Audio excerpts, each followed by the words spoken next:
What if Ging raised Gon from the start? This fictional Hunter content is brought to you by Misplay, but more about them later. So Ging gets memed on a lot by Hunter x Hunter fans, I am one of them. However, it needs to be noted that Ging did not originally intend to abandon Gon. Originally, he just wanted to leave Gon on Whale Island with his grandmother for a while. Jing's grandmother, that is, and Gon's great-grandmother. Assumedly, this was because he was going to go somewhere particularly dangerous to conduct a sorted hunter business. But then Mito stepped in and yelled at Ging a lot, because Mito thought that Ging wasn't a fit parent and took full custody of Gon, which I think implies legal custody as well. But in general, Ging had no problem with the idea of raising Gon. I mean, not full-time, of course, but sporadically. And in fact, unless Gon was the result of a, how shall we say, particularly raw encounter, then that was probably the plan all along, to have a child and then to raise it. And yes, there is an argument to be made that Mito taking Gon was also part of a calculated plan by Ging to not raise his own child after creating it for reasons. And it's not implausible because he's been able to predict a lot of crazy stuff. But for the purposes of this video, we are going to ask the question of what would have happened if Ging raised Gon. And the first thing we need to address is the lack of influence of Mito, because in this scenario, her absence is every bit as important as Jing's presence. And in the sole care of Ging, I think that Gon would risk losing some innate kindness, as well as an appreciation for the simple things in life. For example, one of my favorite sets of pages in Hunter x Hunter comes from chapter 345, where we see Gon return to Whale Island, and there's this montage of him happily spending the day doing mundane chores with Mito. Without her influence, Gon probably ends up significantly more on the Ging end of the spectrum, so consumed by adventure and accomplishments that he never really has time to step back and appreciate anything. Gon would also be potentially less airheaded in general, if only due to Jing's mental training. I mean, Gon in no world is ever going to be a natural intellectual, but he'll definitely be a step above what we see in the series. But then we also have the issue of drive. So much of who Gon is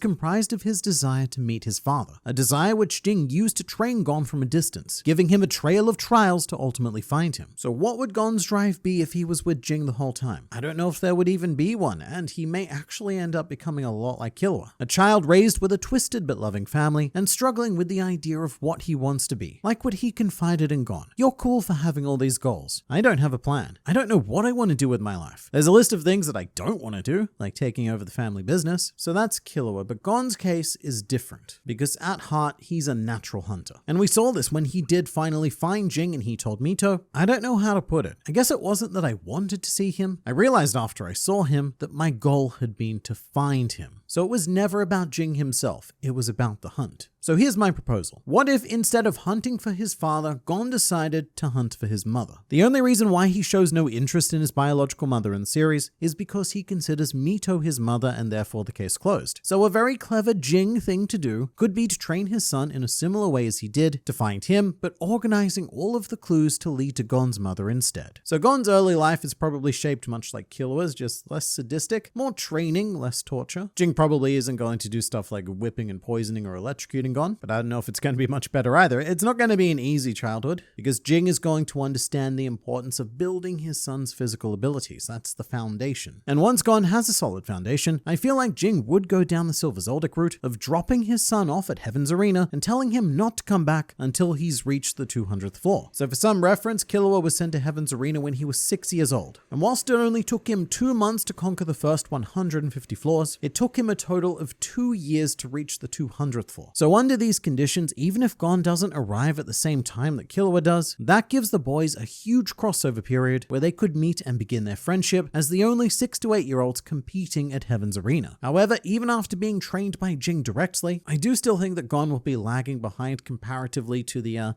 traditional Zoldyck family training method. Either way, what I'm seeing is an epic child v child showdown on the 199th floor, because after years of fighting, Gon and Killua then meet in combat to decide who will reach the 200th floor first to complete their task. But as alluded to, I reckon that Killua would probably be winning this fight. So Gon and Killua part ways, with Gon eventually reaching the 200th floor himself, and thus finally being allowed to return to Ging. So the reason why both Ging and Silver would stipulate only reaching the 200th floor is because that point on is when Nen becomes relevant. And neither father would want their child initiated by the various ne'er-do-wells of Heaven's Arena. And you might think that it would have been a good idea for Ging to teach Gon aura control from a very early age, but that's not necessarily true. Initially, it's more important for a person to fully push the boundaries of basic humanity before unlocking what takes them beyond. And to take you beyond is today's sponsor, Mistplay, a loyalty app for those of us who play mobile games of all different genres, which can earn you points towards redeeming gift cards from brands like Amazon, Walmart, Visa, Xbox, and PlayStation, with over $60 million dues in gift cards already having been redeemed. Mistplay is a fantastic way to add value to your already valuable gaming time. Whether that's by playing the delightsome Royal Match, the surprisingly sheep-based Solitaire, or ever so many more. I could sit here just listing them on and on into infinity, but even that would be taking away your valuable gaming time, and therefore the reward time that you could be earning. You can and should check out Mistplay through my link in the description, which gives you 200 bonus points for signing up today, and you can use code NewWorld50 to get an additional 50 points. And thank you so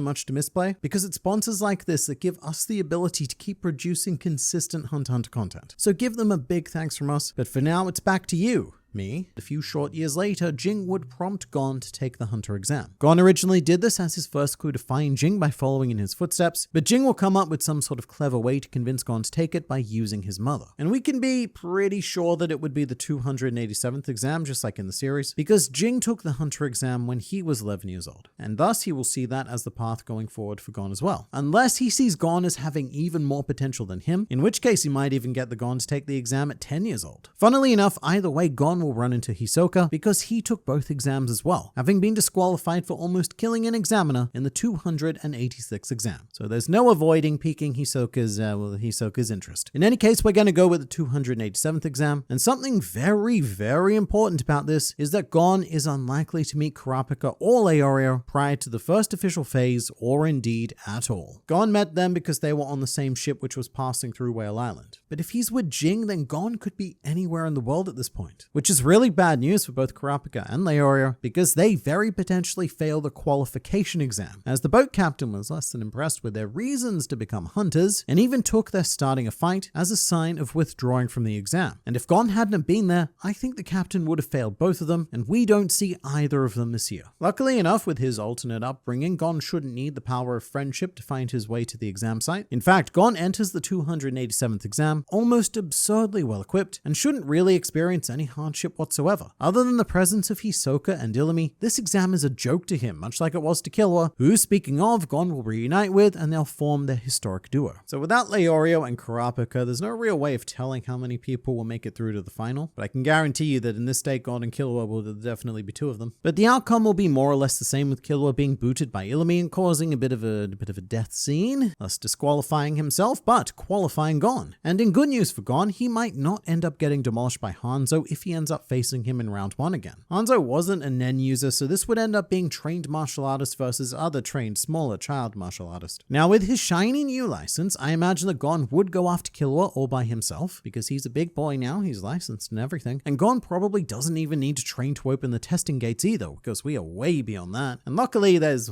no trouble here at all, because the Zoldyck family arc essentially boils down to Killua saying, "I'm leaving," and then Silver going, "Yeah, right." And from here, Gon and Killua have options. In the series, they go to Heaven's Arena so that Gon can train to give back Hisoka's badge. And assuming that Gon still lost to Hisoka in the Hunter exam, which he did, Gon is going to want to do that at some point. But in this world, they have another option, which is for Gon to bring Killua back to visit his father Ging, the strongest person that Gon knows, and therefore probably the best to train. And I say home, but what I mean is wherever Ging happens to be floating at the time. And now that Gon is ready for all of the Nen, this is when Ging decides to start aura training. And Killua can tag along as well, because why not? That's what he does. Even though he didn't pass the Hunter exam in the series, Wing taught him anyway, so why not Ging? And under Jing's tutelage, Gon and Killua are probably going to progress at an even greater rate than they did originally. Not just because they have one of the world's greatest Nen masters teaching them, but because Gon is both physically and mentally more prepared for this. And the equation of Gon and Killua always works as a multiplier. However much better Gon is only adds more to Killua, and however better Killua is only adds that much more to Gon. Ging may even send them back into Heaven's Arena to compete at higher levels. However, Gon might not run into Hisoka. Timing is very important here because Hisoka has somewhere to be in a couple of months. So it very much depends on Jing's view of their progress, and who knows, he might even have a different method of training them for Nen combat. But once Ging deems Gon ready, he's going to give him the memory card for Greed Island, the game that Ging specifically built to train Gon. And that leads us into York New City. And this arc is going to be extremely different and practically non-existent, because for one, neither Leorio nor Kurapika are here. Kurapika needs to pass the exam to begin hunting the troop, and who knows what Leorio is doing, but it's not anything hunter related. But that means that the Phantom Troop have a very easy time even with Hisoka's horny hindrances, and notably for them, neither Pakunoda nor Uvagin dies. Gon and Killua probably don't even run into the Phantom Troop. There's no reason for them to. And I guess the really great thing about York New City is that nothing really needs to happen for Gon and Killua to get where they're going, because in the end they will fail to acquire a copy of Greed Island and join Batera's squad as the highly gifted Nenlings they are. And once they get to Greed Island, Gon and Killua do not have a choice. They will be further trained by Bisky, because she was very forceful in making them her students. And at one point during this training, Killua will leave to take the next hunter exam, which is hilarious because both Kurapika and Leorio will be at this exam as well, both of whom will get knocked out in Killua's candidate sorter and fail the exam again this year, and probably have to take the 289th hunter exam, which could also be a problem because this was the first exam under Cheadle's tenure as chairman of the association, and it was designed specifically to find candidates to issue provisional licenses to for the Dark Continent voyage. In all seriousness, Kurapika and Leorio may fail this exam as well, because neither of them are equipped to be so much as saying the words Dark Continent. And so they'll probably have to go and take the 290th exam if we even have one, because that's further into the future than Hunter x Hunter has ever gotten. Stepping back to Greed Island, in the quest to collect all of the fun cards, we will need to play dodgeball, but Hisoka won't be on the island to help us. And this is because he was playing the game to find a Nen exorcist for Chrollo. But Chrollo hasn't been cursed by Kurapika, so Greed Island is entirely Phantom Troop free. That's a problem. Not so much to fill out the team, we could find another random to do that, but because it was really the teamwork of Gon, Killua, and very importantly Hisoka that ultimately won the match. So now Gon would have to beat Razor in a pure or a slugfest. And in his favor, Gon is significantly better equipped for it, but also he might just die. That's a possibility. But we'll give Gon the benefit of Jing's training, say they overcome Razor, defeat Genthru, and complete Greed Island, at which point Gon will activate a company, expecting to be plonked right before his mother. Now this could also go one of two ways. In the manga, Ging said that he wouldn't want to see Gon if he brought any friends, and look, Gon's bringing a friend. But that was to meet him, Ging, the cool hunter man, and he likely wouldn't employ the same standards to meet his mother. So I think this might be where Gon's first big hunt ends. We see the mystery woman, Gon says, "Sup, mama?" Sup, mama? Why the fuck am I saying that?